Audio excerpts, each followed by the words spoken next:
All right, good afternoon. Good afternoon. Afternoon. Good afternoon. Hey, Sam. Hey, honey. I'm first. You win the prize. I don't know what the prize is yet, but you win. Oh, yes. But How are welcome, you? welcome. I am fantastic. Thank you. Always Thank you. exciting. Always a pleasure to be here. Yes. I'll wait a couple of seconds just to let folks join in and make themselves comfortable with their drinks and lunch and snacks and all that good stuff. Are you on the road today? Are you settled? I am getting ready to go out on the road, so I have a couple hours before I have to head out. Thank the Lord. Okay, all right. Well, we will jump in because I do like to make sure that our time is set for 1 hour. Today, we've got a lot to go through and get through, but if I notice that I actually think we're probably going to go over, so it might be a two-part series because there's a lot that I want to be able to give. There are principles and then there are practices, and I want to make sure that we get through both the principles and the practices, but we will see how much we actually get through today. So buckle up and we'll see where we get to. And we'll see who else is sort of straggling in as they come. We will welcome them. Again, welcome to the fifth season of the relationship series, season 5. We are here, and it is always great to be here. Thursdays are the highlight of my week. And I just want to say you guys are amazing because I I love your comments. I love how you guys reflect and answer the questions. And I actually have time to, or take time to think about what you guys share. And even as I go through the replay, I think about what you guys have said, and that really expands my own capacity, my own understanding, my own thoughts about the topic. So I really thank you guys for your insights, for your comments, for your shares, for your interruptions. They're not really interruptions, but for turning your mics on and speaking, for putting the comments in the chats and all that kind of stuff. It really helps me to look forward to Thursdays. So thank you guys for that. Okay, let me get into the nitty gritty. So welcome to the relationship series season number 5. We are going to be having transformational conversations as usual that help us to revolutionize our relationships. Here we do the work, we heal for real, and we sow what we want to grow. I am Genevieve. I am your friendly neighborhood sister girl with the sister locks. I love relationships, and I love talking about how to make our relationships better. I'm definitely passionate about the topic.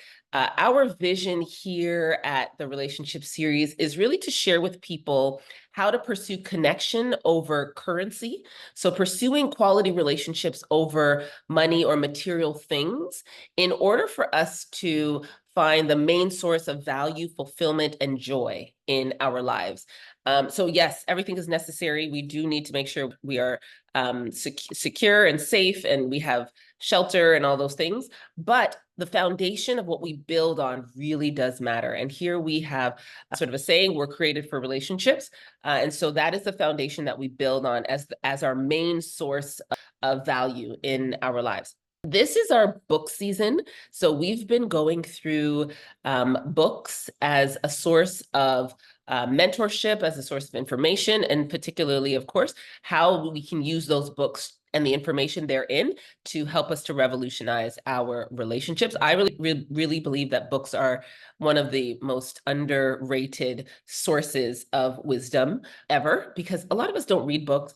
A lot of us, I used to just buy books and not read them. So, so I kind of know the journey that I've personally been on. But I do find books to be a very low investment, high return type of thing, because I mean, I pay $20 for a book and then I have it forever, and then I get the information and the experience from the author and all of that, all they've been through and what they want to give through the book. So I really do believe that books are really valuable. So we're going to be going through books. I'm a certified coach with Maxwell Leadership, and so we'll be going through some of my favorite John Maxwell books. And there's so much in them that help us to do better in our relationships. So that's where we are at. Today, we're grounding our conversation in Everyone Communicates, Few Connect, which is the book. And of course, the purpose is to raise awareness on how we can learn connection as a skill, and practice connection in our relationships. Normally I have a hard copy. I actually went looking for my hard copy last week to start reading it, because normally I read the book over it before our time together. And I realized I gave away my hard copy and I couldn't find it. I was like, where did I put my hard copy? But I did have the audio version, the Audible version. So I personally like hard copies of books, because I highlight and make notes and things, and bend the ears and bend the pages and things like that. It helps me to be able to like go back and find things. But Audible is really cool too, because you can, kind of listen to it while you're doing stuff. But I don't have the hard copy, so I have to get my own hard copy. But you can get it on Amazon if you so desire, or Audible. All right, so let's jump in our agenda. As usual, we're going to look at some self-awareness questions, and that really just helps us to ground ourselves in the conversation itself. So we're making this space for us to share, for us to talk, for us to receive information, for us to internalize information, and so on. But that doesn't necessarily happen in passive consumption. So self-awareness questions help us to delve in and to intentionally interact and engage with what we're hearing, what we're listening to, what we're sharing, and have some kind of ongoing impact in our lives. It's like planting a seed, and the seed will grow once we are invested in it, once we're intentional about it, rather than sort of passive about it. We kind of hear things, we're kind of listening to things. It's like background noise. So self-awareness questions help us to do that. So I love being able to locate ourselves. I think it's Henry Arnold. He says, the wise man questions himself, the fool others. And so self-awareness questions help us to question ourselves. What's going on for us? What's happening inside of us? How is that impacting how we see the world, how we show up, our behavior? Do we like it? Do we not like it? Those kinds of things. So that's why I love to ask those self-awareness questions. And I also think part of it is we at times believe things that we actually don't. We believe we value things that we actually don't. And self-awareness questions can help us to come to the place of truth, right? So we might think, oh, I think it's Ryan Leake. He says the proof is in the evidence, or let me see the proof, or something like that. So, I really value, health and fitness, but I never go for a walk or do exercise or eat healthy. I'm always eating like fast food. So the idea is there. I believe I value that, but I don't actually value it in my day-to-day actions and behaviors. So sometimes self-awareness questions help us to see ourselves for where we're really at, and help us to develop a plan to bridge the gap to get to where we actually want to be.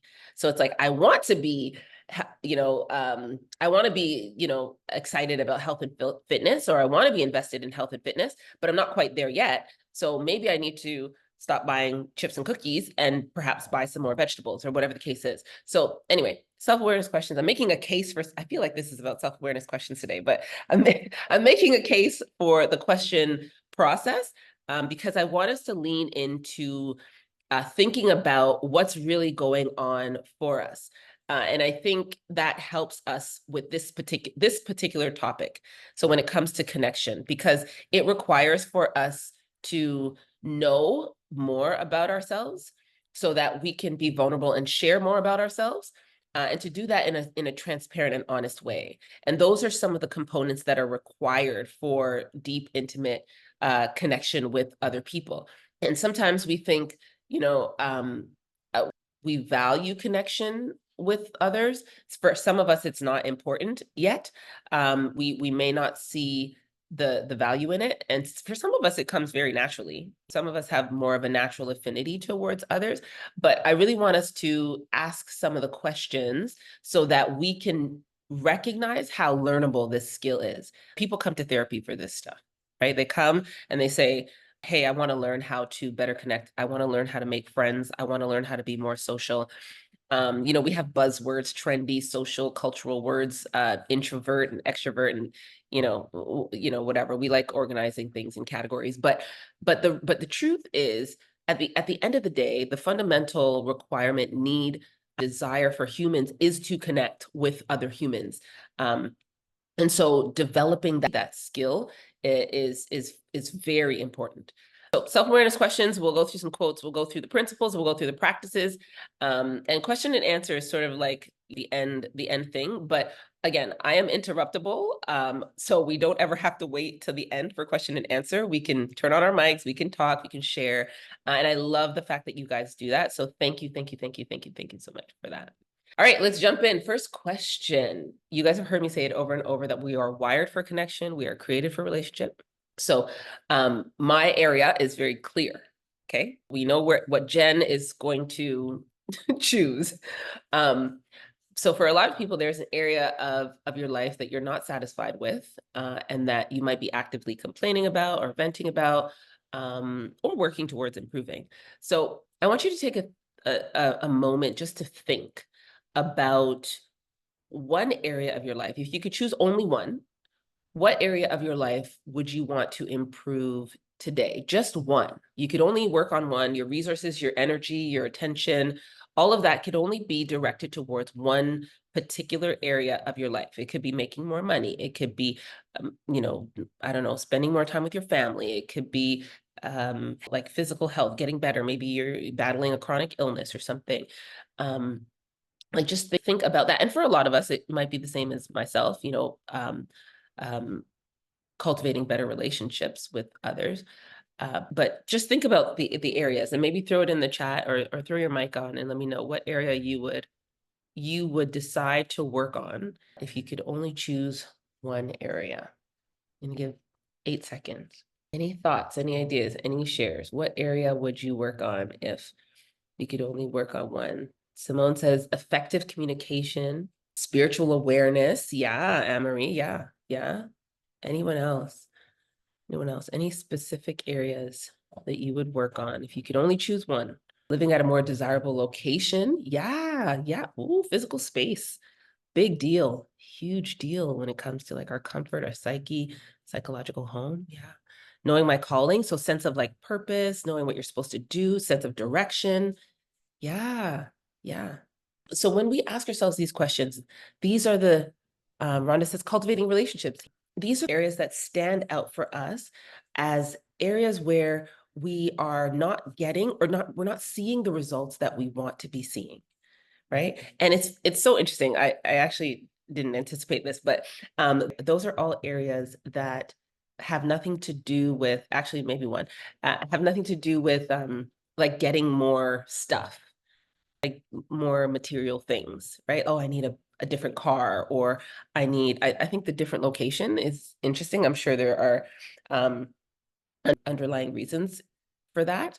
But the things that matter most and that we recognize as interfering with our sense of joy or happiness or things like that aren't necessarily like material things, right? And when we think about the common denominator in all of those areas, at the end of the day, we want to get better results. And better results means that we have to develop some ability. We have to learn in some way, we have to learn how to do something differently in these areas. Effective communication, that has to do with connecting with other people. When it comes to spiritual awareness, that has to do with connecting with self and perhaps connecting with higher power, if that's our faith background or our spiritual concepts, conceptualization. But if you want to improve in most areas of your life that don't have anything to do with something material, then the skill of connecting with self, with others, so relational connection, has to be taken into consideration. We have to look at how we do that better, right? So if you want to improve your marriage, a lot of people want to improve their marriage or the relationships or whatever, you want to different job, even you have to like connect with employees and connect with your boss, or connect with your team. Or if you want to be a better entrepreneur, you have to connect with your customers or your client base. You hear a lot of talk about ideal clients and avatars and psychometrics and all these kinds of things these days, where people are in the online space looking to build a community or build a brand, speak to a specific group of people, or sell like a course or something that they're doing. And so being able to connect or being intentional about connection is a huge part of that, is the base part of that, right? Because if you don't connect with your customers, or you don't, I mean, you can't sell, right? So connection is a big part of how we can look at one way, right? Because there are many ways, how we can look at one way, one major way, and it shifts the needle forward very quickly, right? One major way that we can use to improve our lives today, and we can learn it. So it's not outside of our reach. I want us to really grasp that idea that it's a learnable skill. Okay. Let me share my screen again. I don't know where we cut out, but I'm going to go back to our second self-awareness question, and hopefully we can pick up there. So our second self-awareness question is, how much thought have you dedicated to learning how to connect? And I really wanted to ask us this particular question because when we are intentional about something, it is far more beneficial for us than when we are passive about something. We are far more likely to achieve something that we are intentional about pursuing than we are if we simply expect it to happen, want it to happen, hope for it to happen, wait for it to happen, that kind of thing. And connection, relationships are one of those things. When we're planning a vacation, when we're buying a car, those kinds of things, we are very intentional. We plan it out. We plan what we're going to do. We research, we do that thing. The kicker is that most of us, we don't plan our connections. We don't a lot of thought to developing our ability to connect with others. And I'll say this because of the space that I'm in. And the journey that I've gone on. This was completely outside of my awareness until most recently.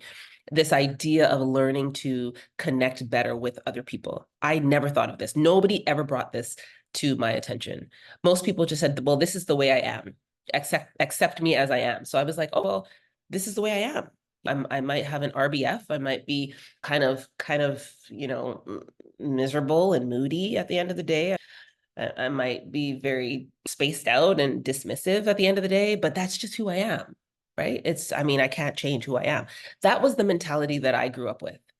So the idea of learning how to connect better with other people was very foreign to me, very much outside of my scope of awareness until within the last decade or so. So this is, I'm well into like middle age, right? So I'm not 20 years old. We're above our 30s and so on and so forth. Like this, this is stuff that I'm learning later on in life. And I remember it was probably around, it was maybe 2015, 2017, maybe 2018 or so. And I was coming from out of a divorce, and I was studying at school, and I was doing my graduate degree, and I was practicing like my micro skills for psychotherapy. And I remember I was practicing like paraphrasing and attentive, active listening and things like that. Anyway, I went for dinner with a friend of mine. This is somebody I'd known for like 20 years. Okay. One of my best friends. Went for dinner, and we sat down, we had a conversation. And after dinner, he turned to me and he was like, I feel like you really like heard me today. We connected on a deeper level. I was like, after like 20 years, he's like, this is the first time like I've really felt like connected to you. No word of a lie. I stood there and I was like, first of all, this stuff really works, hands down. But second of all, the impact that it had and the difference that it made, so much so that it was obvious to my friend, and so much so that he made a comment about it. Like, wow, this is the first time that I felt like this with you. And it was something that I did, something that I changed, something that I was practicing for a completely different reason. And I get it, connecting with clients and so on, but this is like life stuff. And I thought to myself, man, well, thank God for friends who are willing to rock with me as I grow, first of all, because my goodness, what have we been doing all these years? But no, I just wasn't conscious of the impact that something like this, building this skill, would have and could make on my relationships that were already established, right? 20 years is a long time to be rocking with somebody since we were kids, but also the relationships that I then would make and wanted to make, because I craved it more. I was like, oh, I want to be able to have these kinds of quality connections with people because it's so meaningful. And just it's so much more rich and vital to life. So I thought, man, like, yeah, this is a thing. Like, I really want to be able to do this more. And that's when I started putting more thought into dedicating time to learning more about how to connect with people. And I also thought about it in terms of, and you guys can throw your or turn your mics on or and share or throw your comments in the chat about your own process, because some people have learned this, some people know this, some people they grew up with this, but I didn't come from like a context where your emotions were discussed and things like that. It was almost like we're not really emotional beings. We're kind of like robots in a sense. And we're sort of rational. When I was growing up, I was taught to like think things through, think about what you're doing. Don't really consider your emotions. Emotions weren't really valuable. In fact, they were kind of a liability. They were kind of like, don't do what you feel. But as I began to put more thought into this, and I started to sort of ask myself questions, I realized like we're actually, and I remember I used to say it, and people from my childhood can tell you, I used to say, don't let your feelings govern your actions.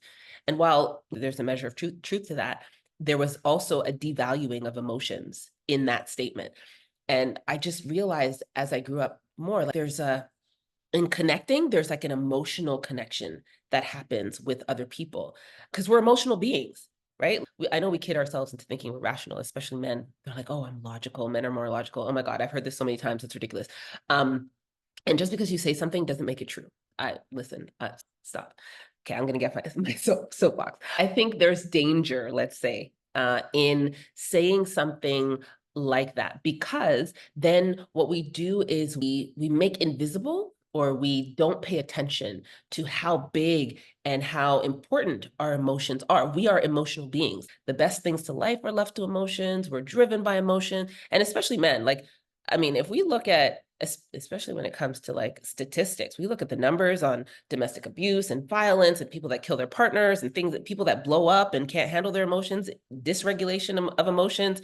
Like, that's, I mean, sorry, the scales skew towards men. So in my opinion, I would say men are probably more emotional than women, but neither here nor there. I know that's oh, I got a hand raised. Talk to me. Is that so? A couple of things. First of all, is it just an emotion or the inability to communicate in emotion? Because as in my comment, I said we're always taught to be be aware of who we are and be yourself, that kind of thing, but not necessarily taught how to, as you put it, how to connect with other people, and that's the important thing. Yeah. And the lack of the ability to communicate your emotion, in which they can refer to as emotional intelligence, can be the difference. It's not necessarily that you can't show your emotions, but it's how you show up in those emotions is the difference. Yep. Yeah, absolutely. Yeah, absolutely. I agree with that 100%. Especially when it comes to the learning piece, right? So learning about emotions, about the purpose of emotions, learning how to regulate our emotions, manage, integrate, understand, and then express our emotions. All of that is what you're talking about when it comes to communicating our emotions. And I think if we don't learn that, then the propensity to misuse or mishandle, or be ill-equipped to express our emotions well, is usually the camp that we will fall into. And that's where, of course, all this maladaptive behavior in relationships happens. And yes, I do know and believe that trauma affects and impacts our capacity to learn and grow and all that kind of stuff. And we have so many pseudo psychologists and so many social media psychologists these days, and we've got a lot of reasons why we show up in these ways. But the truth is, as human beings, we can learn and grow and heal and evolve from most things. I think most things we can recover from. In any case, I think you're absolutely right, Teddy, especially when it comes to anger, because anger is like a catch-all. It's like the go-to emotion for all the things that we feel intensely. And sometimes that's the only one that we're permitted to have. Sometimes that's the only one that people accept from us and from ourselves. Sometimes we don't even give ourselves permission to grieve and be sad and things like that. We don't understand and know what they're for and how they can actually enable us to better connect with ourselves and with others. So yeah, thank you for that. I knew that was gonna ruffle some feathers. All right, so thinking about that. Oh wait, did you guys answer? How much thought do you guys dedicate to learning? Hold on, I see some comments in the chat that I didn't read. Oh, Chetty, okay. So does that mean that there's no thought put into that? Like me? Okay. I'll just assume that I'm amongst those who are like me right now. Okay. I love this quote. You will never change your life unless you change something you do daily. So this, again, leads us into the principles and practices of connecting and intentionally dedicating time to learn how to connect. And so we're going to look at them and what we can do daily, what we can begin to implement daily that can help us to better connect with other people. So I'll try to get through the principles, and then if we don't get to the practices, then I'll finish up next week. All right, so principle number 1, and again, this is in Everyone Communicates, Few Connect. It is a book. You can get the book. And this is a summary and overview, but the book has so many more great bits that we can unpack and apply to our lives. So principle number 1 is influence. It is connecting increases your influence in every situation. And I put President Obama here because last week we were talking about great communicators, and President Obama came up. And I fully agree that he is one of the greatest communicators that I've ever witnessed. So connecting is our ability to identify with people, relate to them in a way that increases our influence in their lives, right? And so one of the things that we get the privilege of doing when we're connected to other people is speaking into their lives, and vice versa, them speaking into our lives, right? And so they have some kind of input, some kind of say. And so when we think about connecting, we think about the successful connectors among us. President Obama comes to mind, and there was a presidential historian who did studies on all of the presidents from way back whenever to whenever, and he identified these 5 qualities of the most effective, impactful, and influential presidents. And these qualities are all about connecting. So vision, pragmatism, charisma, consensus building, trustworthiness, they all have to do with connecting. And so it's my conclusion that these presidents took time and were intentional about building their capacity, learning to connect with other people, right? So back in the day, we had, what was it, 7 Habits of Highly Effective People, I think, or How to Win Friends and Influence People. And one of the first principles was smile, just smile. And it's so amazing how just a smile can connect you to someone else, can bridge a gap, can open a door to saying hello, to a conversation, to putting someone at ease. That's a connection tactic. It's a human tactic, but it's a connection tactic. And President Obama was so I have a question. He was so good at smiling. Give an example of consensus building. So consensus building, it has to do with if you have a team or a group amongst you, if you're able to convey your vision in such a way that they can buy in, they can take ownership of it, they can be inspired by it or motivated by it, and they're on board, they join the bandwagon, or so to speak. That's consensus building. So consensus building in action looks like hearing everybody out. It looks like providing open space for people to speak, to have conversation, to disagree as well, and then to come up with a plan that the whole group can buy into, take ownership of, and then move forward with. So that's consensus building. President Obama was really good with that when he did his campaign, because he campaigned to a certain demographic. And then he did, I think it was, yes, we can. So I think that was his campaign, what do you call it, slogan or something? And so he had, the consensus was, this is the America that we want. These are the kinds of values that we want to embody as Americans. And I'm not American, but just in taking in some of his speeches and whatnot. And then empowering and motivating people to join in and to take ownership of that. Like, yes, we can do it, So that's part of what he did. One of the top qualities of a leader. Yes, absolutely. So that's number. So this is principle number one. Influence. Connecting increases our capacity to influence in every situation. And I want to break this down just a little bit, because regardless of our role, our ability to make change or to make a difference in our spheres of influence, whether we're church leaders, whether we're parents with our children, whether we are employees or managers or entrepreneurs, we're CEOs, whatever, we're team members, it doesn't matter. Our capacity is directly determined by our ability to connect with other people. And so we'll talk about what is fundamentally required. And this is the question that I've asked myself a number of times, and I continue to ask myself. But when I was first starting out on this journey, I was asking myself this question: do I care?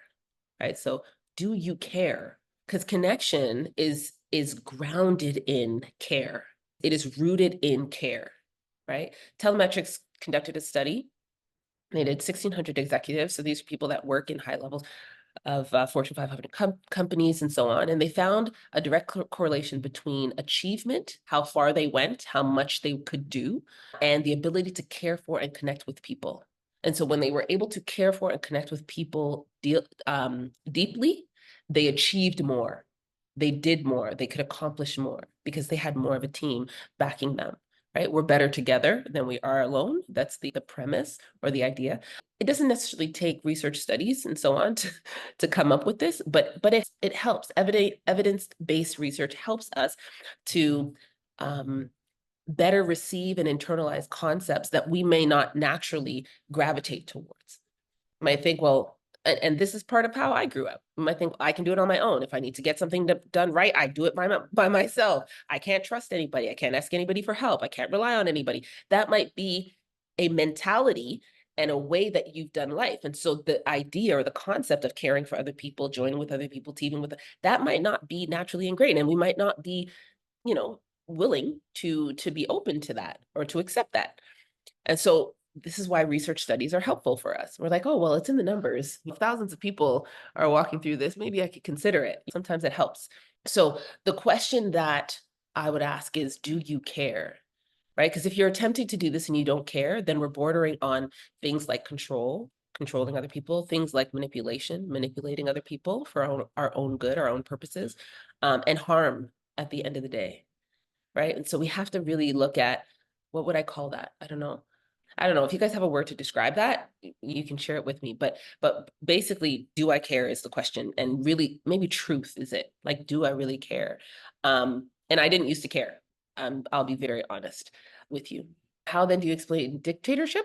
Some were effective in communicating their message and got their desired outcome. Dictatorship as in what? They don't care? Talk to me.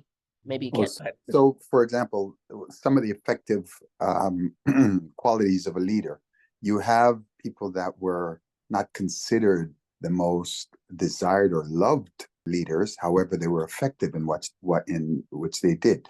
They didn't need to. They connected to people, but in not a way that may be considered desirable for us, right? So, for example, let's use an extreme as I don't know, past history. Let's use Hitler, for example, right? Mm-hmm. I have to be cautious in how I put these messages, but he was effective in communicating his message, and I don't think it was consensus that he had. He had to just put forth his message, and with a strong arm, people into following those messages. So he connected on a different level where it was, and I don't think he really cared. Maybe I'm a little bit off. Yeah. So yeah, I agree with that. And that's why I was saying that if we don't care, then things like Hitler or what's his name? The other guy, some of the greatest atrocities when it comes to dictatorships happen. So if we don't care, then what happens is we can end up in that camp.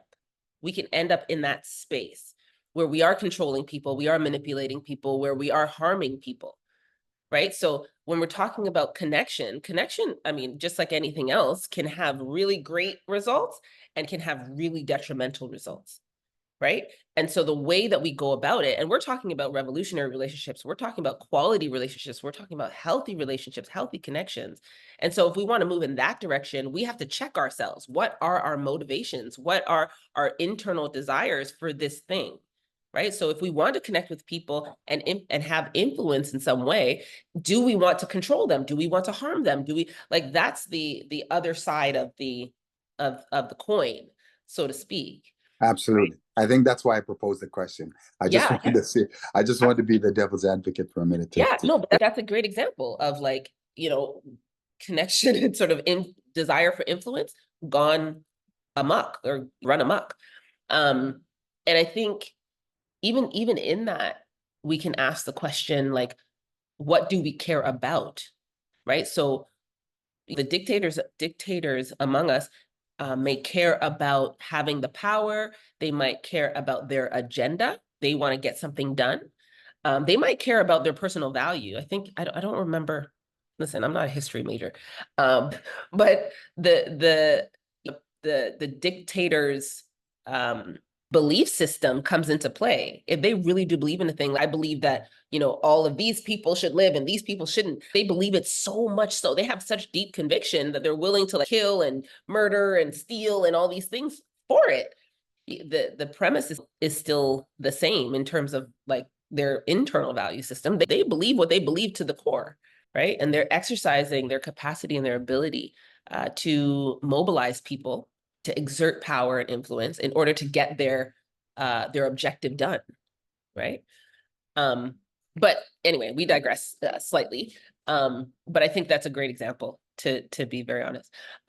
One way that we do or we can grow in care, in quality care, is to pay attention to what relationships have meant for us in our lives. And so if they're like a means to an end, if they're a way for us to get validated, if we're using relationships to do something for us as opposed to develop something in us or for us to do something for them, then we might not be at the level of care that's required to cultivate quality type of relationship. Another way to determine if we care, and I this is sort of my gauge, what would I do without reciprocity? Sometimes I think to myself, would I do this if nobody asked me to do it, if I wasn't getting paid to do it, and if nobody was going to pat me on the back? Like, would I do this for this person? And I think that's a good, simple gauge, simple way to know whether or not you care. Last week, I had a conversation. Someone gave me a call and they were like, hey, I see you on the relationship series and it looks really cool. I listened to a replay or two, really great information. I really learned a lot, and they said, how do you make money? And I was like, what do you mean? They're like, how do you get paid for that? Like how much do you get paid for that? And I was like, I don't. They're like, what do you get? Like, what do you mean? And I was like, well, I get to share, I get to care, I get to share some of the things that I've learned journeying and having transformational conversations with clients all these years. And I genuinely want to see people do better in relationships. That's what I get because there's so much pain. Ooh, yeah. Like I've seen like so much pain because people show up in relationships in such crazy ways that hurt themselves and hurt each other. And like in my heart of hearts, I just want us to like learn ways to stop hurting each other. You know what I mean? It's like, yeah, I wouldn't do this if I didn't care deeply. Nobody has to pat me on the back. Nobody has to give me any money. No, like this is not a thing. And I thought, yeah, that's actually a good definition of care, because I really do care about how people do relationships. And I believe in this 100%. Like if we were to take time to have these conversations, to ask ourselves these questions, to make space for this, then we can do better.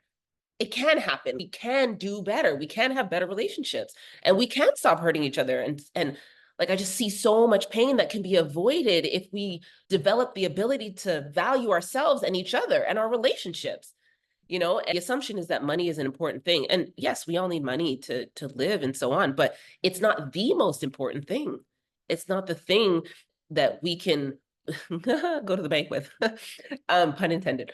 But it's not the most important thing. It's not the focal point. It's not what we're created for. And if I have to choose my purpose or a paycheck, then, hey, purpose over a paycheck every single day type of thing, like you and the quality of your relationships are more important to me, are more valuable to me than monetizing this platform. Right. And I think that is a great gauge to just figure out whether or not you care in the context that you're in, with the people that you're with, all of that kind of stuff. And if you don't care and you want to care, then you can cultivate care. You can cultivate care, right? And I think that's also a piece that we take for granted, right? Because we can grow in our capacity to connect, just like we can grow in our capacity to care. But fundamentally, I think it's an important question to ask ourselves. Do we care? And that has to be and how do we care and what do we care about have to be the foundation for moving into this place where we're learning how to connect. I see a comment in the chat. The payoff is healthier relationships in the lives of those around us. Yes, absolutely. And again, our vision here, we're looking at how to exchange our pursuit of currency for a pursuit of connection as that focal thing, that main thing, that major thing that enhances our lives and offers us a sense of purpose and fulfillment. Because material things are just never going to do it. There are plenty of people that can attest to it. Plenty of people who've had a lot of money and have lost it, and plenty of people that don't have a lot of money, right? And joy and happiness and peace and fulfillment and freedom and all those things can be attained with money and without. So there has to be another way.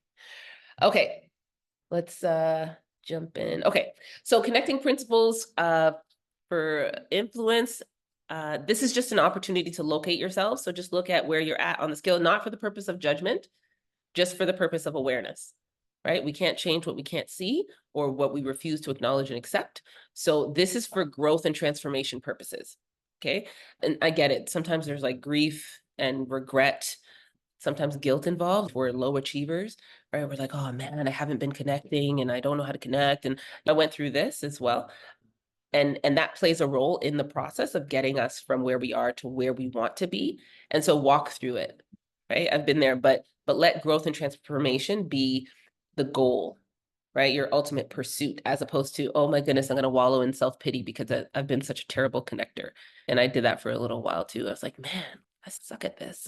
And again, shout out to those, if you guys are in the space, shout out to those who've been rocking with me for a long time, because y'all have seen me grow and change, and I've seen myself grow and change. And I'm like, man, I used to be kind of a, no, I don't know, just not the greatest at all, just in terms of how I showed up. But y'all, patience. Y'all have patience with me. I'm going to send this recording to those who are not on the call today. But you've had patience with me in growing through the process, and I'll continue to grow. So anyway, you can locate yourself, like to show yourself where you're at. If you are a low achiever when it comes to connecting, then there's growth. Average achiever, there's growth. High achievers, continue to sustain, right? Active listening is one of the major skills that I learned to shift my low achieving status to high achieving status. And let me see. I don't want to read them all out, but let me do two. For low achievers, when it comes to connection, low achievers may not seek advice, and they may avoid communication and rely on policy manuals.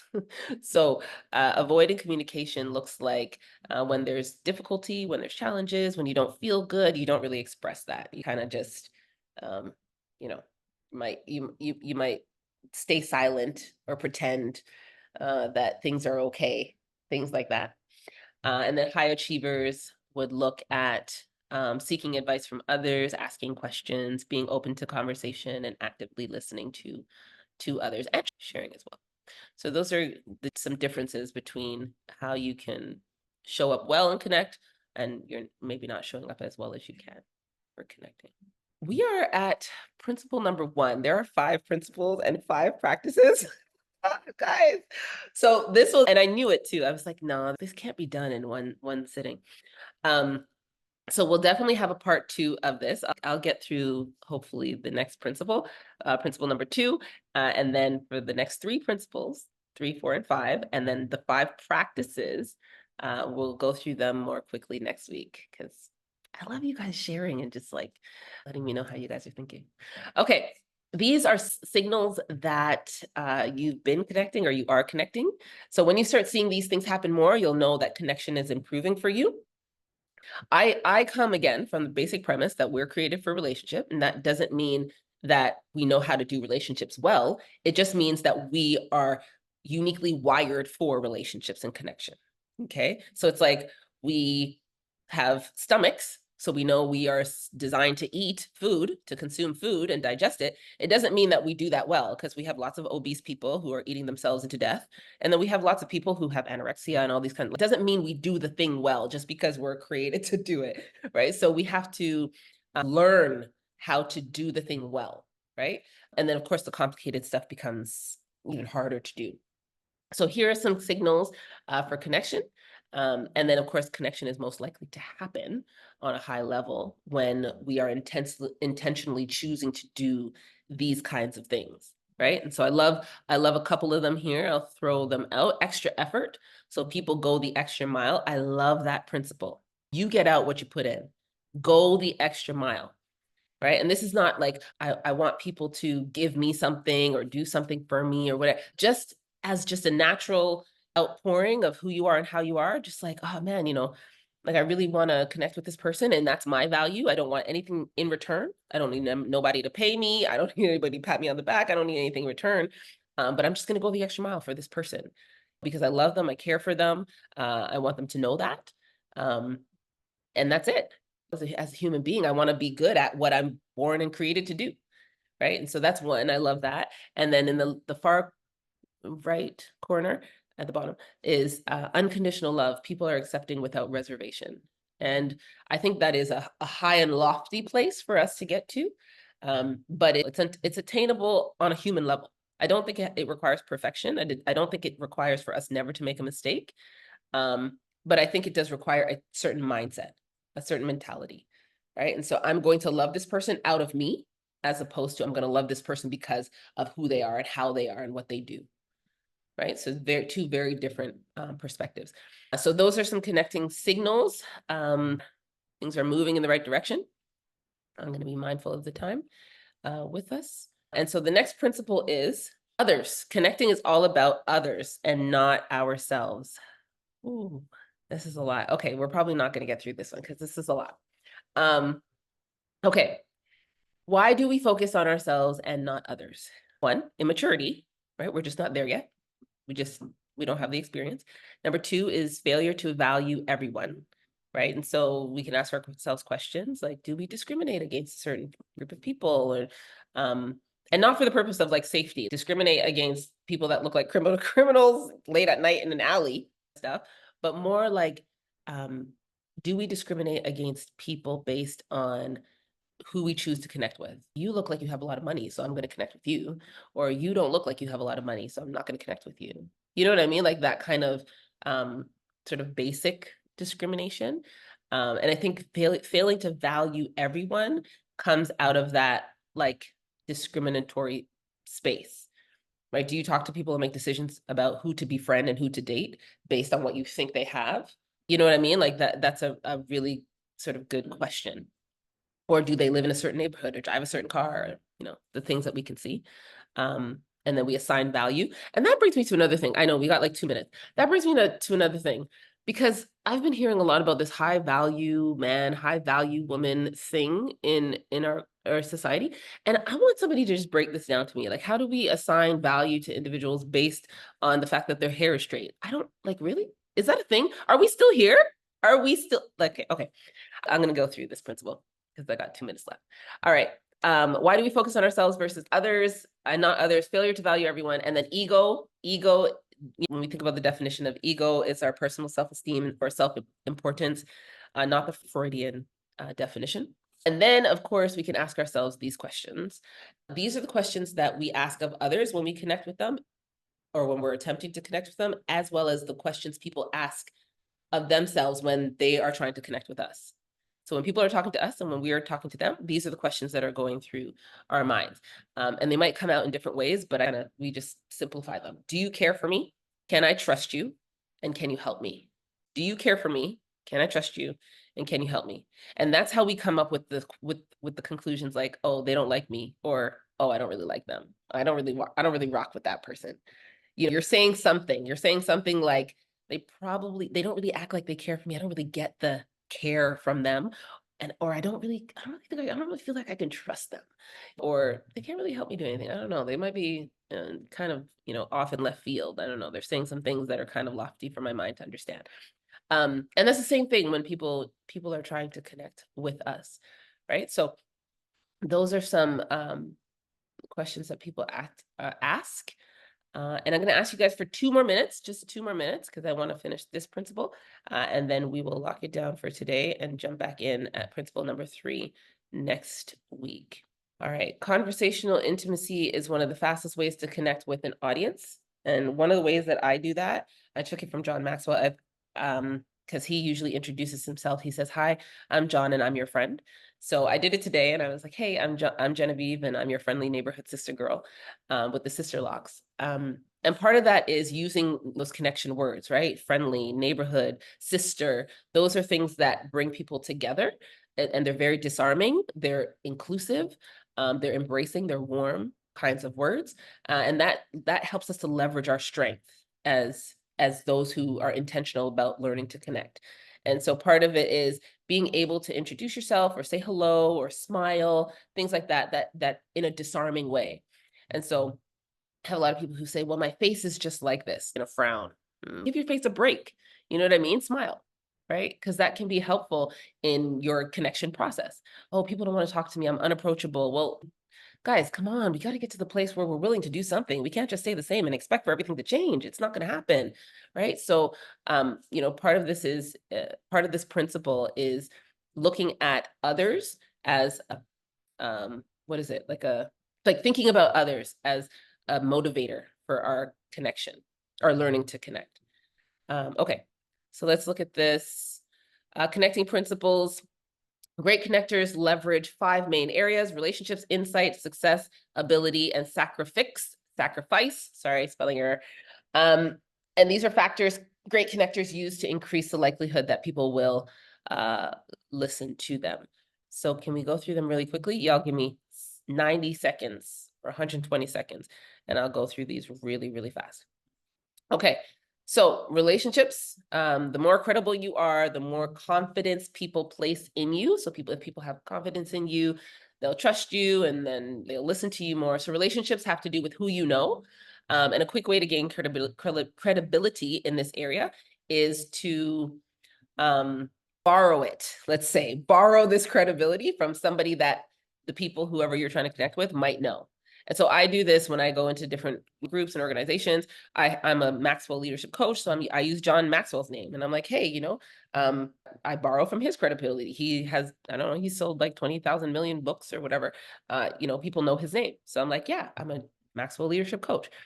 So sometimes we have to use the credibility of others, and parents do this all the time, right? With their kids, they say things like, "Oh, Peppa Pig would want you to go to sleep tonight on time," and Barney would want you to eat your breakfast. We do that all the time because we know our kids are going to be like, "Oh my gosh, Peppa Pig wants me to, go to sleep on time," right? So we borrow credibility from people that the person that we're trying to connect with would respect or regard, right? And so, people might do this with sporting teams or try to connect on common ground, things like that. So relationships have to do with who you know and borrowing credibility from who you know. Insight has to do with what you know. So connecting connecting, not impressing.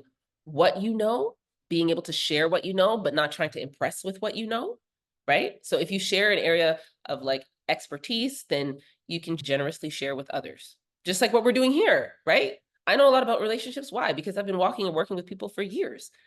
And I can see how relationships can benefit and help our lives and how the improvement of that has improved people's lives, right? So this is not about me impressing you. Oh my gosh, I have so many great words and so many great concepts. No, this is about connecting with you, or developing a sense of connection with you based on something that I know I have some insight into that you may not have. And the same with you guys. You guys have an insight into your own experiences that you share with us as a group, right? And so we see this often. In our world today, right? Hey, you're a plumber. Hey, you're a teacher or whatever. Oh, I didn't know that. These are things that we do to naturally connect, but we can leverage it based on our position. So what is it that I know? What is it that I can share in order to connect with other people? So relationships, who you know, insight, what you know, success has to do with what you have done, right? And so there's a quote, it says, people will respect you for your successes, but people will love you for your failures, right? My speaking mentor always says, don't be the hero in the story, right? When you tell stories, don't be the hero. Be the person who's learning in the story. And so success has to do with what you've done, because people want to be successful at the end of the day, and they want to seek out others who have accomplished something and can give advice. It's pretty basic, right? So if you've been successful at anything, there's going to be people who want to listen to you and people who want to connect with you. That's it. You could have been successful at raising 10 kids. You could have been successful at creating a beautiful oasis in your backyard and you put it on YouTube. People are successful at building tiny houses. People want to connect with that. You know what I mean? So if you've been successful at something, if you've been consistent at something, here we are in season 5. People start noticing, people start commenting. Somebody called me the other day, hey, Kay, can we collaborate? And I was like, collaborate on what? We're just having conversations about relationships here. You know what I mean? So, people will want to connect with consistency if you've done it, your successes, things that you've done well, and so on. So that can be an area that you leverage in order for you to intentionally connect with other people. Okay. The fourth one is ability, right? So ability has to do with what you can do, right? So if you've done anything at a high level in any area, people may want to connect with you because of that ability. I put excellence connects. So not just that you've done something for a long period of time, but you've done it well. You've done it excellently with excellence, right? And so people who perform at a high level, especially in the profession, they often have like instant credibility, right? And so people like Gabor Mate, or people like the Gottmans, or people who've been around for a really long time, Oprah Winfrey, and whoever else.